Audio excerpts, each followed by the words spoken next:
Alright, so we looked at sketching trig functions down, had a bit of a chance to write this stuff down. We're going to start with looking at cos and sine because they're the two most frequently looked at. In the past we've looked at unit circle and radians and degrees.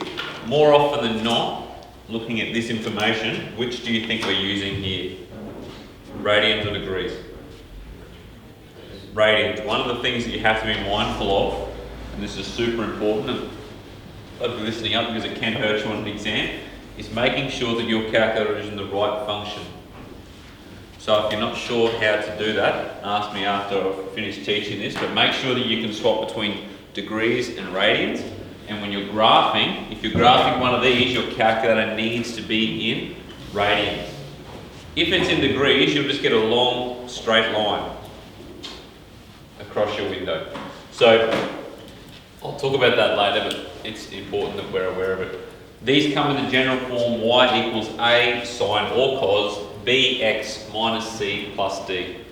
Pretty similar to what we've seen before. What's the difference here, I guess? If I replace that, what would I replace c with if I was going to pick another letter that we've seen before, maybe?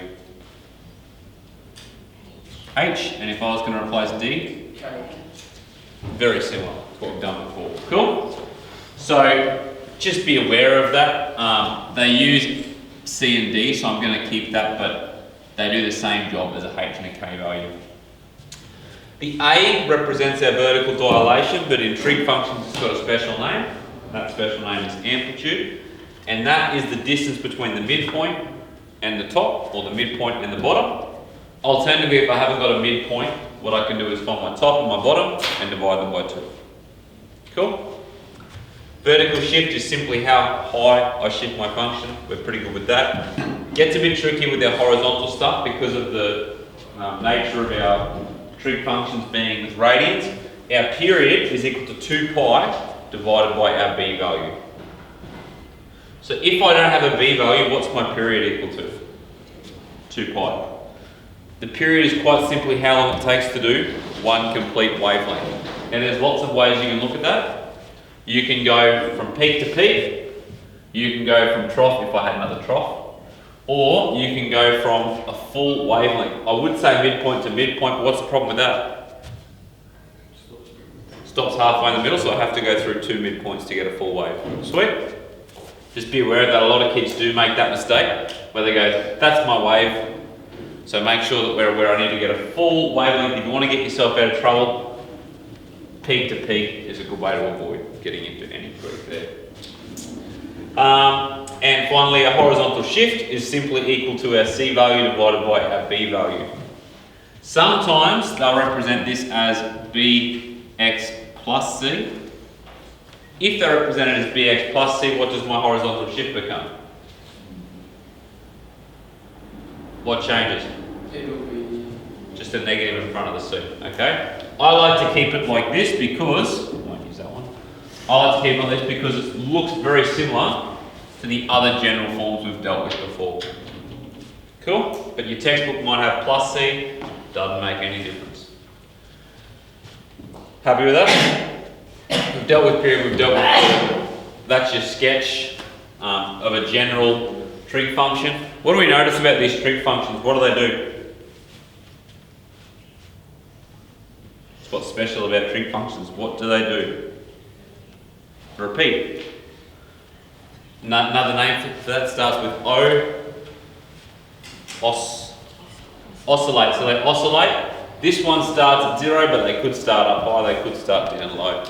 What that means is that our base function for a trig, what's the biggest value that sine by itself can ever equal? 1. What's the smallest value it can ever equal? Negative. So it bounces between 1 and negative 1. What about cos? Has anything changed for cos? What's the biggest value cos can ever equal? 1. What's the smallest value cos can ever equal? What about tan? That's why we're looking at sine and cos today, not tan, because tan can be greater than 1 and less than 1. Sweet?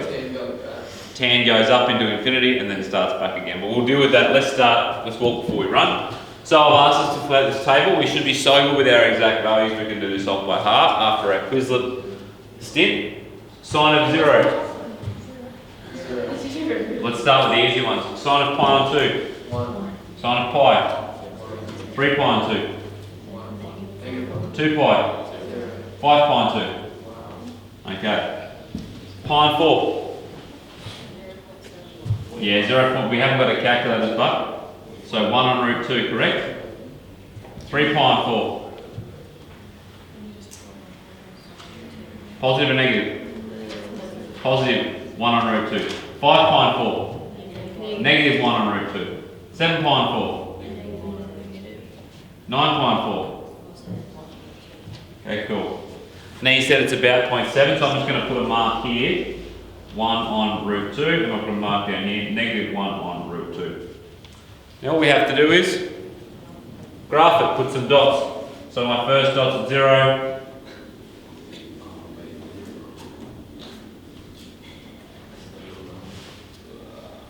Isn't 1 on root 2 just like 0.75? What's that? 1 on root 2. Yeah, 0.707. But yes, we haven't got our calculators on us, so I can't imagine. That's what yours should look like. What are we going to do with those dots?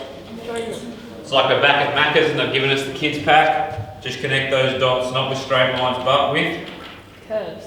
curved lines.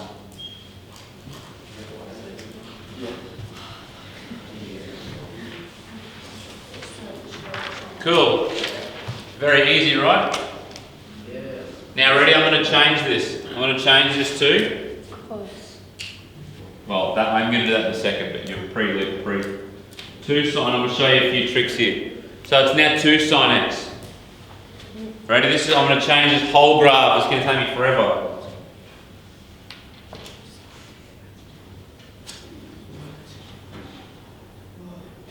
Graph has been changed. Give me another number. Crazy, give me another number. 7, it's a magic trick. Ready?